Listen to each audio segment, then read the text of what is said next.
welcome back to another fantastic episode of the podcast. On today's show, we're going to have SERENA Franchini. She is a trauma-informed somatic therapy practitioner whose work will help you awaken the catalyst within yourself to start your healing journey. But before we jump into that, let's have a word from today's sponsor. Are you looking for clean energy without jitters and bad side effects? No sugar, artificial sweeteners, or preservatives? With a good source of energy from green tea and B12? Then look no further. Make sure you visit PureBoost.com and check them out today. We use this every day. It's our drink of choice to give us that good pick-me-up in the morning. So on today's show, we have a very special guest. Go ahead and introduce yourself. Yeah, hi. So I'm Serena. I own the Healing Fawn, which is a coaching business for inner child work, childhood trauma, somatic therapy, and a lot of other different modalities as well. Very good. How are you? I'm good. Good. Getting ready for the holiday crunch time. It creeped up on us real quick, didn't it? It always does. Right? Yeah. And then it goes by even quicker. Yep. So tell us a little bit about yourself and how you got into the field you're in and how you started the business that you have. Yeah, absolutely. So I'm a nurse, so I've been a nurse for the last 15 years. So I always kind of was drawn to a helping profession, wanting to serve and help. But it wasn't until I kind of went through my own spiritual journey, healing journey personally, and really discovered a lot about myself and my childhood and made all these connections to my adult life that was fascinating to learn about myself and to learn who I actually was outside of those things. And I became so fascinated with it that I went back to school to learn more about the somatic approach. So mind-body therapy, understanding how, the body is really holding all this stuff. And even though we can talk about it, it's staying with us until we, go a different route. So that's what I went back to school for, and just became kind of my passion to spread awareness about this topic because it's so common, yet so just not talked about enough. And just trying to help people kind of understand and heal one by one. So, and you're starting the business and going through school and whatnot. What was it like to learn how the mind also is in conjunction with your body and vice versa? Well, it was unbelievable, really, because my childhood was very traumatic. One of those childhoods where you wouldn't question it. You wouldn't be in denial about it. It was, right? And that was that. And I could talk about it openly. I felt like I had overcome it, or I was in a good place with it, but that's where I learned this concept of you can talk about it, but if you're so disconnected from the feelings in the body and these stored memories that were never resolved, that you're still living in this dysregulated, unhealthy, repetitive pattern type of place that's separate from your mind. So going through the program I went through, part of every class was we had to meditate before each class and at the end of each class. And I was not good at meditating, so fidgety, so thoughts racing all the time. And so it was we had to do it. So I kind of was forced into being able to connect to the body and feel what was actually going on. And it was, it was amazing to be able to finally feel like that connection was made. Yeah, and having a traumatic childhood myself, it's one of those things where most people think that there's not a way out of it. There's not a way to get away from it, but if you work at it, it takes time, like anything to heal, but you can create a better life for yourself as well. Yeah, absolutely. And it's a lifelong journey, being on your healing journey, because like things are always going to come up. You're not going to be able to tackle every unresolved memory. Things will just come up. And so I always say it's a lifelong process mixed in with periods of rest and exploration, because you don't want to be so consumed with your healing that you're not living. But it's going to continue to be open and curious to what comes up in your body and what might trigger you. But yeah, I think that I think you're right. I think a lot of people either are in denial about having any, or two, to your point, think that it's so far gone and see no alternative than just like succumbing to it and just my life is just going to be crap and this is just the way it is because of the cards I was dealt, and that's just that.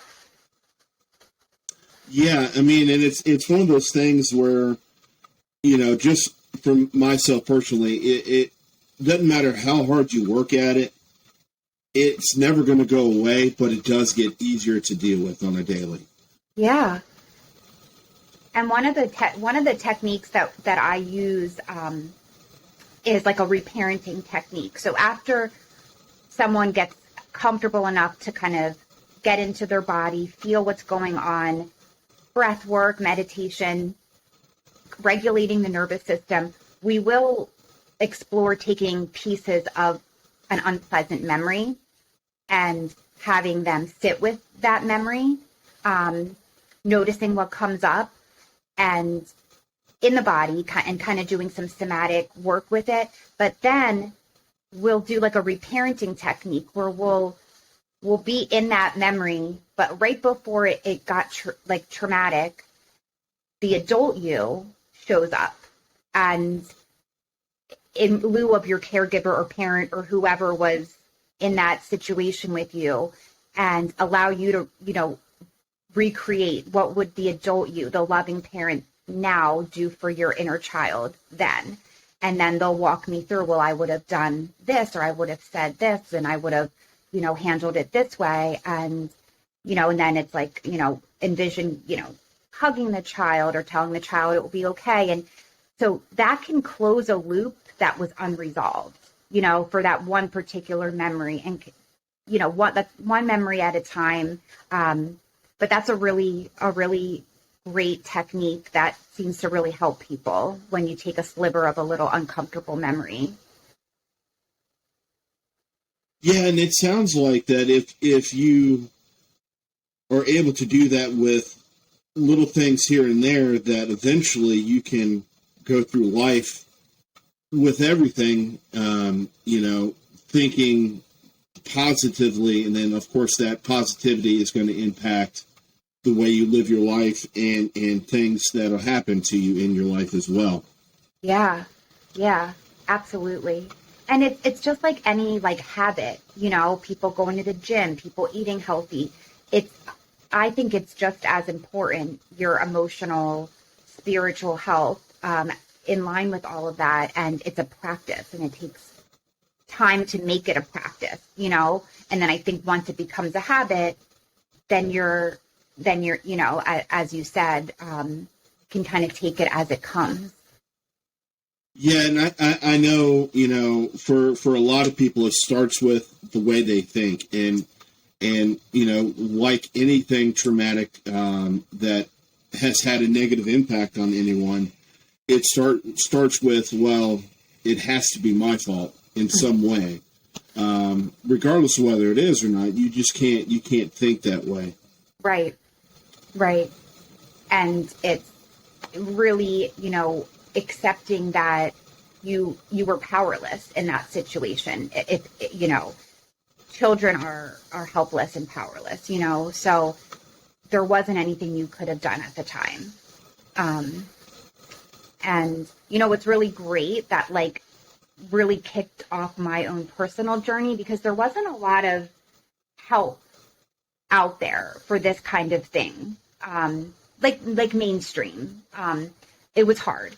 But I don't know if you've heard, in the AA fellowships, there is one it's called ACA, and it's a 12-step program for people that have had parents that were either had addiction, alcohol addiction, or other addictions, or just dysfunctional families. And that program was such an amazing program. Going through the 12 steps brought so much awareness. So I always share that with clients too, get on some of these meetings and listen. And it was so helpful to be in a group of people who had went through the same things as you. Even though it might have been totally different, you still end up with these same kind of wounds and these same kind of triggers.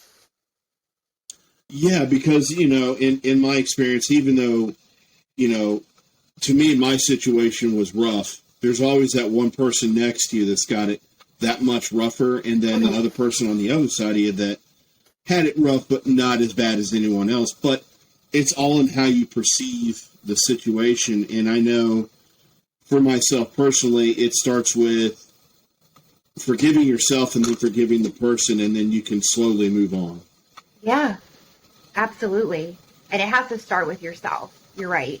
And that's one of the biggest things is it's a lot of the focus just on you. Because as we grow up as adults, I'm sure you've made plenty of mistakes because we weren't taught healthy coping mechanisms. So lots of triggers, lots of overreactions to things, and, and so you have to take accountability for that, forgiving yourself, and then working on, the forgiving of the other people involved. Yeah. Mm-hmm. Exactly. And for some people, it can be rough. It's like most things, I feel like that the journey's not always easy, but the end result is something that most people should look forward to, because you're going to find that you'll be happier. You'll be able to help people if you run across somebody who's been in that situation or is in a similar situation. And that's always important is using that for the good and not saying, woe is me kind of thing. Yeah. The victim mode, because it's not going to get you anywhere. It'll keep you stuck. No. Yeah, exactly. I mean, in today's society, we need more people saying, I've been through what you've been through. Mm-hmm. At the end of it all, regardless of your situation, whether it be depression or, whatever the case is, there's always light at the end of the tunnel. You just got to put a brave face on, face it one step at a time, because, to your point, it's not going to be easy. It's never going to go away, but you can learn to deal with it. Mm-hmm. And you can find peace, because a lot of times when you have this unresolved trauma, you're really in turmoil on the inside. You don't realize it because you're so used to it, but you're not settled. You're in turmoil. You're worried about the past. You're fearful of the future. You're not present. You're not appreciating the things that are around you. And I think that's the key to all of this. At the payoff is real inner peace. I think, and I think there's no price on that. Exactly. Yeah. So, jumping into your program, what does it look like start to finish? To try to get somebody to change themselves mentally and physically as well? Yeah, so I have several different options. So I do work with people one-on-one. I do workshops as well. So in both of those, I follow like the same kind of model. It's obviously a little more generalized in the workshops than it is for the one-on-ones. But I follow the same model, which is the first session is more like denial and awareness of any potential childhood trauma, teenage years, things like that, talking about the different types of family systems. The second step is where we talk about boundaries, looking at unhealthy connections we still have with family, friends, relationships, because you're never going to really be able to get started on your healing journey if you're still so entangled with other unhealthy people. So you have to set boundaries. So that's boundaries. And then we start to slowly connect to the inner child in that session, which I do through a guided meditation. Then we go towards so connecting, and then we work on soothing the inner child, which is learning ways to comfort them. And some of that might come from that like reparenting stuff that I talked about. We teach a lot of nervous system regulation in the first two sessions too, like when do you go into fight or flight, analyzing what triggers you, how to get to a connected place in your body. So I'll teach like grounding, breath work, centering, meditation, all sorts of different tools that they can then take out into the world and use when they get dysregulated.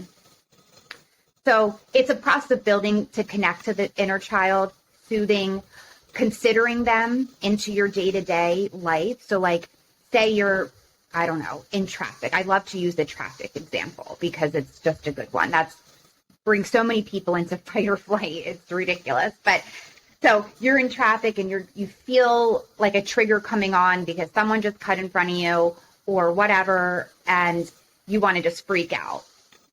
Well, when you get to the stage of considering your inner child, like they're a part of you. And if you start screaming and cursing and hooting and hollering, wasting that energy, it scares them, and what have they already been through? They continue to hide and get further away from you. We're trying to bring them closer to you. So you have to consider them. And then in turn, that helps you change your approach to things slowly. And then at the end, it's including the inner child. So it's like you're including them in your day-to-day, week-to-week. So it's like it's a step-by-step process that we build on. And then, so that was the workshops and one-on-one. What I'm doing now for what I'm starting in the new year is something I'm trying. It's like a beta test that I'm doing where I'm going to try to combine both. So like one-on-one and groups into one program for 90 days. So it's going to be called Breaking Free from the False Self. And so what I found is in the business, people like the workshops because they like the co-regulation of other people and connecting with other people that are going through the same thing. That's really important in healing and making connections.